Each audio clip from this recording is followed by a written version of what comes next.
another day of adventure. Beth and Colin going to the Mount of Olives. So we're on the Mount of Olives. We've just come to the top of the Mount of Olives, and the first church we stopped at is the Church of Paternoster. So this church is famous because it's associated with where Jesus allegedly said the Lord's Prayer, and so all along the walls are like different language versions of the Lord's Prayer, and you get a nice view, look out all over Jerusalem as well. It can be peaceful at points. Other times you're just surrounded by tour group here right now. Massive tour groups. Yeah, that's nice. Yeah, it's called Paternoster because that means our Father. But it's a French church, so you do have to pay. Yeah. This tribe. So since this one's bigger, that tribe has to be more important than this tribe. Whoa. Whoa. Now I may put that in the video just for if Phil watches it. So what's that there? So we're looking at the old city, and that's one of the gates, the Golden Gate. And this gate's interesting because you can see it's boarded up, like you can't walk in and out of it. So it's thought that when the Messiah comes and people rise from all the graves that are here in the Kidron Valley that you'll see, that people will go through that gate in order to be judged, and then from there, whatever happens from there. And so they boarded it up when the Muslims ruled the city as a way to try and sort of stop that tradition, but obviously it's just boarded up, so it hasn't really stopped it.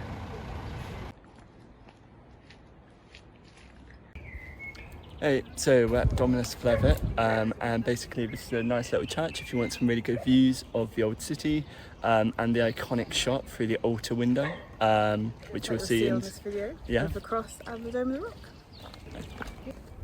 Jesus. You can see the olive trees in the background of the Garden of Gethsemane, so we're there now.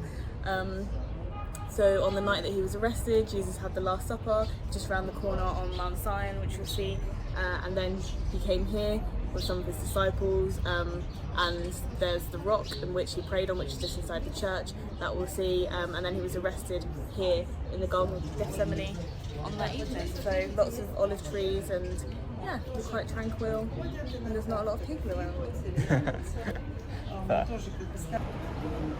Hey, we're at the Basilica of the Agni, where Jesus prayed on a rock at Garden of Gethsemane, begging God to basically not have to go through the crucifixion.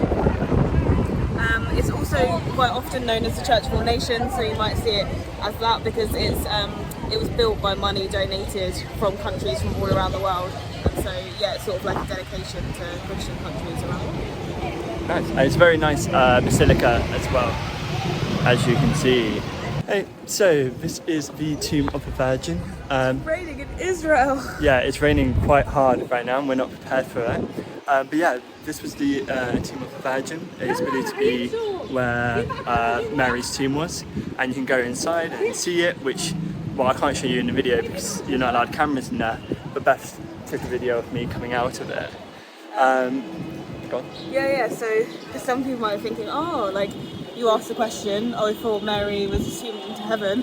So some ways of looking at it, either she wasn't, because that's not necessarily a biblical thing, it's more of a church history Catholic, thing yeah, that's come in for the Catholic Church. So it's the actual tomb, or she was buried here and then was assumed into heaven. That would fit perhaps more of an Orthodox belief of like a sleep that she was in. So it really depends on how you view it, but that's just it.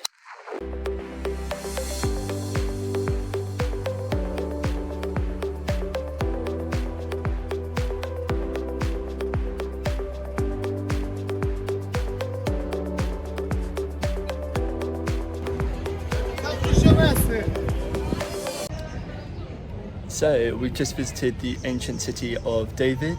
Yeah, so it's called like the city of David. It's just outside the old city wall, and it's got lots of different things that span over lots of different time periods. But like it predates from David, when it was a Jebusite city, and the Israelites were invading the city. So we saw some of the tunnels and things that were used. And then we saw lots of different excavations that are taking place that have found stuff from the time of King David up until sort of the modern day, from like all the different periods. It was really cool. We went in a couple of tunnels, so you can do like a water tunnel here where it comes up to your waist, which is like the old water system.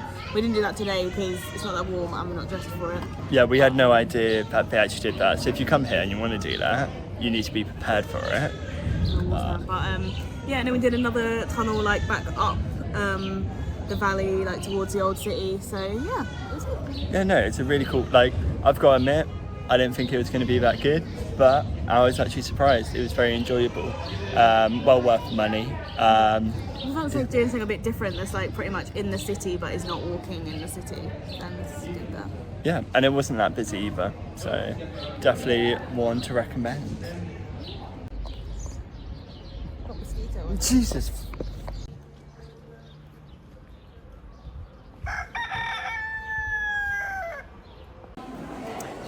Hey, so we're currently on Mount Zion, where there are 3 key religious sites that you may visit. So the first one we visited is the Room of the Last Supper, where Jesus allegedly had the Last Supper, where he basically commissioned the sacrament of the Eucharist, which is where the bread and the wine basically represents or becomes, depending on what you believe, his body and blood. So that's the first place we went to. And then where else did we go? So also here on Mount Zion is a church called the Great Dormition, which we haven't been able to go into just because I think where it's Holy Week there's like a lot going on. But basically the Dormition is an Orthodox tradition where before Mary assumed into heaven, she fell asleep and then went up to heaven. She had like she didn't die basically, she fell asleep instead. So they have that church there to remember the Dormition. And then the other place is that Mount Zion is also holy for Jews as well, because we just visited the tomb of David HaMelech, King David, the most important Israelite king. So his traditional site of the tomb is around here, so Jews go there to pray and have like reflection and things like that. So yeah, no, definitely like a really good site. Again, recommend it. Don't miss it out, and it's just outside Zion Gate, like literally a few minutes out. Also, it's near Oscar Schindler's grave if you were to visit that too, right?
Hey, we've just finished coming from Oscar Schindler's grave, which is in the Protestant graveyard just outside of Zion Gate, and you can see that the grave is covered in stones, so it actually is quite easy to find.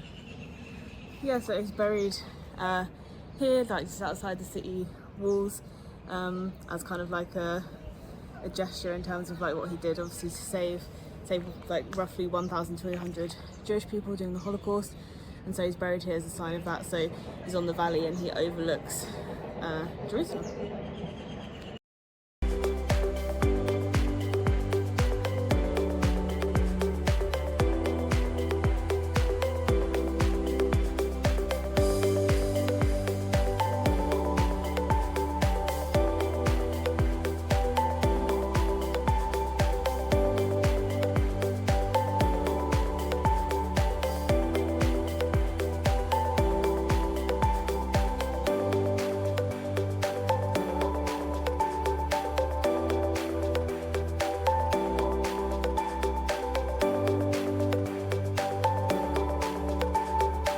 Hey, it's the last day of Passover and we're here at the Western Wall. So the Western Wall, behind us just here, also known as the Kotel, is the holiest site in the world for Jews. This is because when we had the temple, which was up on the Temple Mount, just behind it, it was believed that the presence of God dwelt in the temple, and that had been brought all the way from Moses and the Israelites being in Sinai, and was housed here in the city of Jerusalem. And so for Jews, the closest place in the world you can be to the presence of God is at the Western Wall, is the place that you can go to. The actual closest presence is on the Temple Mount, but politics. And so the wall is the closest place that Jews come to pray.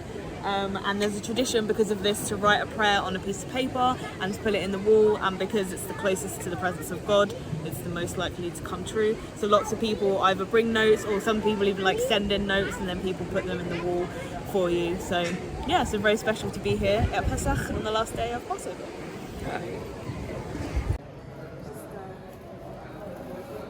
Sidorim prayer book vending machines. Welcome to Israel. It's my little prayer book one.